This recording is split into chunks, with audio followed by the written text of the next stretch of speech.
সকাল সকাল বেরিয়ে পড়লাম বরফ দেখার জন্য। হোটেল থেকে বাইরে যেতেই দেখি মাথার উপর দিয়ে চলে গেল একটি হেলিকপ্টার। আমরা প্রথমে আজকে যাব শিশু, যদি রাস্তা খোলা থাকে। তারপর সেখান থেকে যাব অটল টানেল, সোলাং ভ্যালি ও শিশু জিরো পয়েন্ট। বাইরে এসে দেখলাম আমাদের গাড়ি চলে এসেছে। গাড়িতে উঠে চলতে শুরু করলাম আমাদের আজকের ডেস্টিনেশনে। চোখের সামনে মন জোড়ানো অসাধারণ ভিউ। পাশে নদী, এখন জল কম, আর তার পাশেই বড় বড় পাহাড়।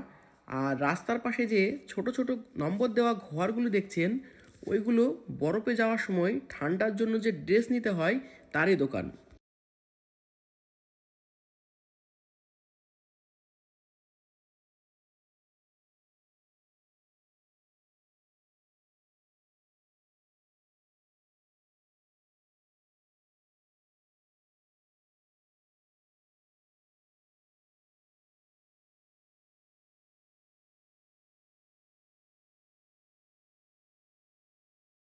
আবারও আমরা গাড়িতে করে যেতে শুরু করলাম। আর আমরা যত এখন উঁচুতে যাব তত এরকম বরফ দেখতে পাবো। আমরা এখন একদম পাহাড়ের উপরে যাচ্ছি। এখানকার রাস্তাগুলো খুব সুন্দর, আর সবাই নিজের নিয়ম মেনে গাড়ি চালায়। প্রকৃতির এক অসাধারণ দৃশ্য।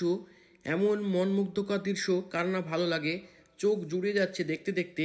তো আমরা এখন দেখতে দেখতে পৌঁছে গেলাম অটল টানেলের কাছে।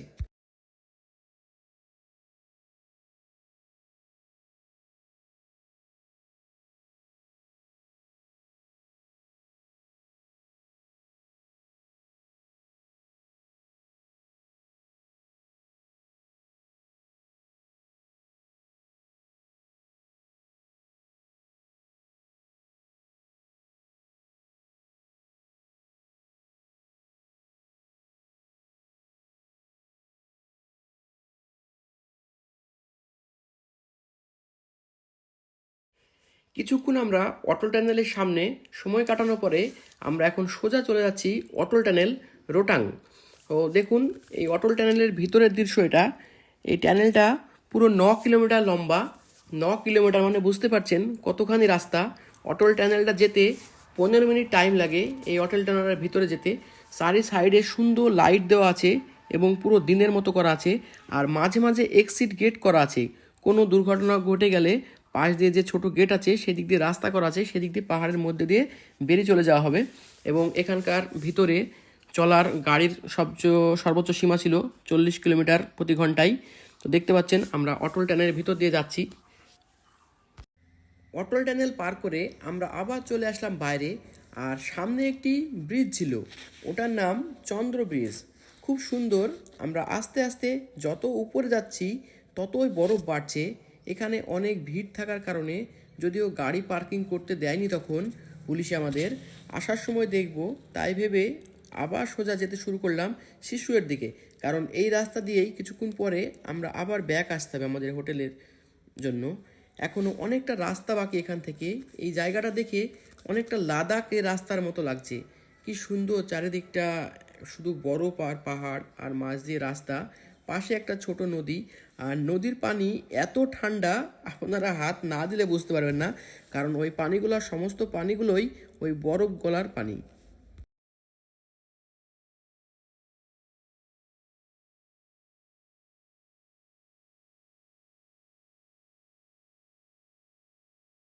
চোখের সামনে এত বরফ দেখে কেউই চুপচাপ দাঁড়িয়ে ছিল না। সবাই যে যার মতো বরফে লাফালাফি করছিল, ছবি তুলছিল। আমিও সেই ফাঁকে একটু শাহরুখ খানের পোজ দিয়ে নিলাম।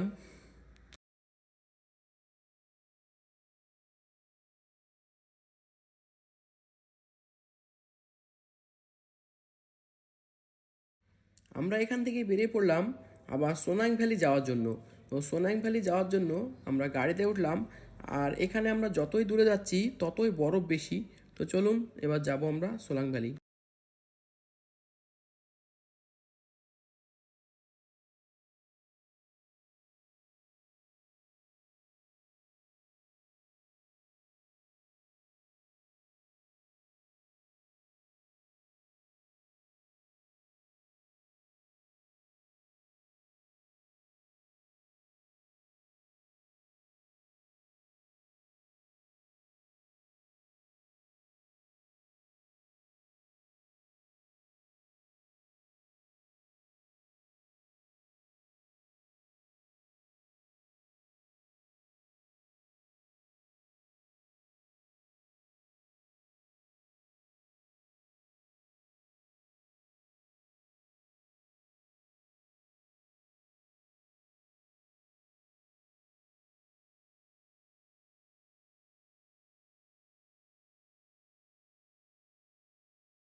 সোলাং ভ্যালির মেন পয়েন্ট, এখানে সমস্ত কিছু অ্যাক্টিভিটিস হয়।